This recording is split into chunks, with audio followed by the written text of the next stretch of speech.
بسم اللہ الرحمن الرحیم۔ روزے کی قضا۔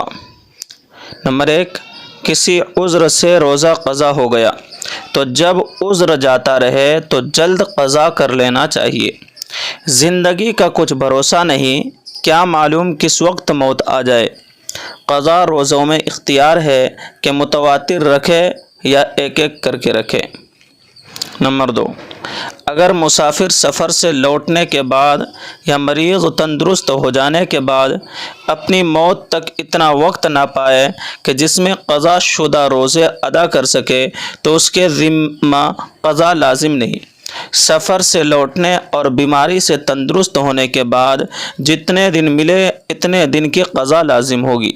نمبر 3، اگر کسی نے فوت شدہ روزے قضا کرنے کا وقت پایا لیکن ابھی تک قضا نہیں کیے کہ موت کا وقت آ گیا تو وصیت کرنا ضروری ہے، اور اگر وصیت کیے بغیر مر گیا تو مناسب ہے کہ اس کے ورثہ ہر روزے کے بدلے میں 1 کلو 633 گرام گندم یا 3 کلو 266 گرام جو یا ان کی قیمت غریبوں پر صدقہ کرے، اور اگر وہ مرنے والا مال چھوڑ کر مرا ہے اور روزے کی وصیت کر گیا تو ہر روزے کے بدلے میں مذکورہ مقدار فدیہ ادا کرنا واجب ہے۔